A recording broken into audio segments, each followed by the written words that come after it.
Okay, so good day po taong bayan, and now we're back po for our second video, and ngayon papag-usapan naman po natin yung independent director issue ng asawa ni Senator Marcoleta, kasi hinahanapan po ngayon ng angle between Senator Marcoleta, the Diskaya spouses, and ngayon sinama yung wife niya para magkaroon siguro or maapektuhan yung public image ni Senator Marcoleta na may bias siya. Maybe that's the angle dito, but anyway po, kayo na bahala mag-isip kung ano yung angle, bakit kinoconnect-connect yan sila. Basta ko po, ang gagawin ko na lang sa inyo ngayon, i-explain ko po kung ano yung independent director para kayo na po mag-decide kung tingin ba ninyo makaapekto yun sa situation ngayon ni Senator Marcoleta as a senator who is part of the Blue Ribbon hearing sa investigation po nung flood control issues kung saan allegedly involved po yung mag-asawang Diskaya. Okay?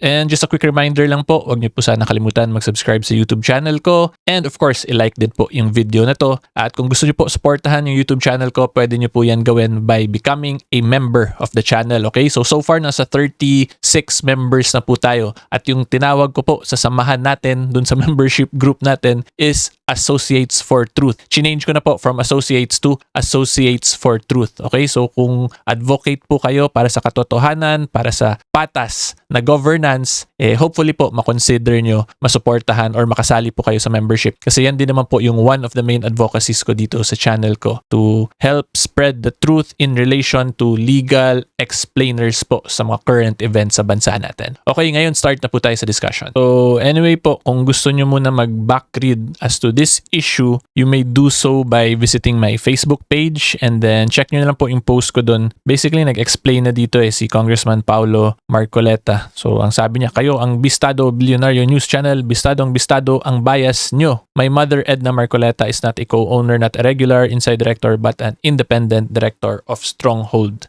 Okay, kasi again, yung issue po is that itong Stronghold Insurance, kliyente nila yung mag-asawang Diskaya, yung mga kumpanya po ng mag-asawang Diskaya. Since independent director si Edna Marcoleta dun sa Stronghold, dun ngayon nagkakaroon ng angle na may issue, may potential issue daw si Senator Marcoleta because of his involvement nga dun sa Blue Ribbon hearing.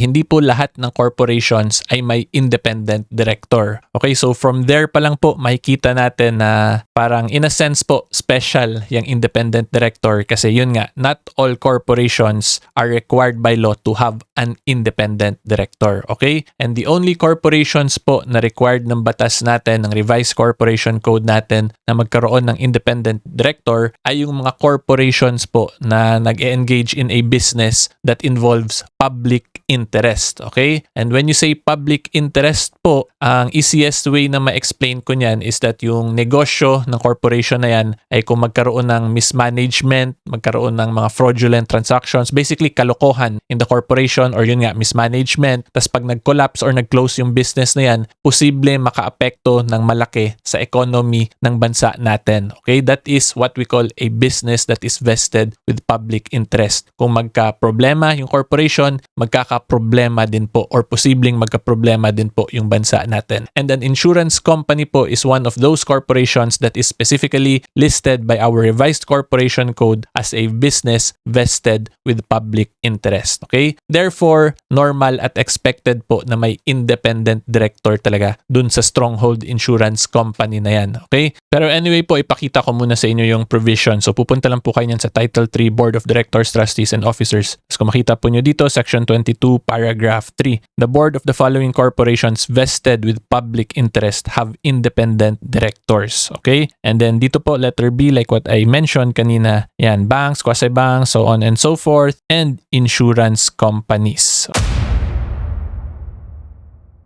So ito po, makita natin yan dito. An independent director is a person who, apart from shareholdings and fees received from the corporation, is independent of management and free from any business or other relationship which could reasonably be perceived to materially interfere with the exercise of independent judgment in carrying out the responsibilities as a director. Okay? So in Tagalog po, ang ibig sabihin niyan, unang-una ito pong part na to, ang pwede lang po magkaroon ng isang independent director sa isang public interest company. Of course, pwede siya magka-shareholdings and fees received from the corporation. Ito po yung tinatawag na director's fees. Okay? And then despite po ito yung shareholdings niya and director's fees, dapat po independent siya from management and free from any business or other relationship. In simpler terms po, para mas maintindihan nyo talaga, hindi po pwede magkaroon ng financial interest ang isang independent director sa isang public interest company because that is expressly prohibited by law. Diba? So ang trabaho po ng independent director, kaya yan sila nilalagay dyan, ay para po sila magkaroon ng checks and balances within the board. Kasi we have to remember, a public interest corporation, like what I explained earlier, can cause significant impacts po sa bansa natin pag magkaroon ng problema. Kaya nilalagay yung independent director para hindi lang po controlled ng mga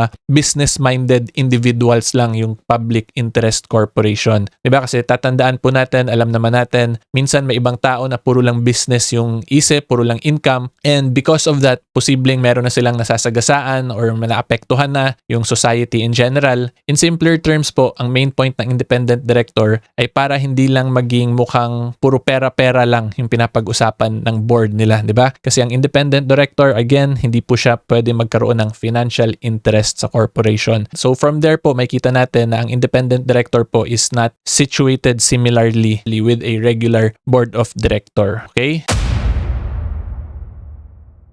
And ito po, bigyan ko lang kayo ng example para mas maintindihan nyo talaga. Since an independent director po cannot have a financial interest in a corporation, therefore, hindi po yan siya pwede magpasok ng mga kliyente sa kumpanya. Diba? That is specifically prohibited by law because that will now amount to a financial interest that will compromise his or her independence. Diba? Mawawala na yung essence ng pagiging independent director. Again, ulitin ko po, since an independent director cannot have financial interest, hindi po yan siya pwede ma-involve dun sa pagpasok ng mga kliyente na yan. Diba? Dapat nga yan, no? Independent of management and free from any business or other relationship which could or could reasonably be perceived to materially interfere with the exercise of independent judgment. Kasi yun nga, tatandaan po natin, ang independent director is in the simplest way na masabi ko, para siya supposedly yung superhero nga, yung taga-check na pag mukhang pera lang to lahat ng board of directors, siya yung basically parang papaluin niya, huwag tayong ganyan na puro pera-pera lang. Well, theoretically, yan po yung trabaho ng independent director. Okay?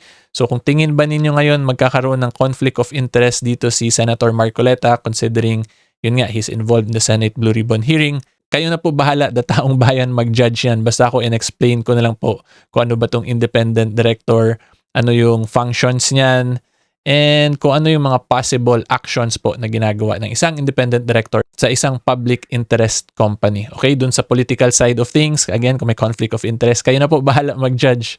Kasi ako po minsan parang napapa-cringe na po ako kasi minsan kung ano-ano na lang yung mga allegations, sinatapon, and tinatry i-connect, ganyan-ganyan. Well, hindi ko naman po sinasabing posibleng wala talagang involvement, pero if we will just follow the spirit of the law, supposedly, walang financial interest talaga si Mrs. Marcoleta. Okay? So anyway, yan lang po yung gusto ko explain sa inyo for today. Hopefully, klaro po yun. If you like more legal educational videos, current events, subscribe lang po kayo sa channel ko. And until next time, see you all po. Bye-bye!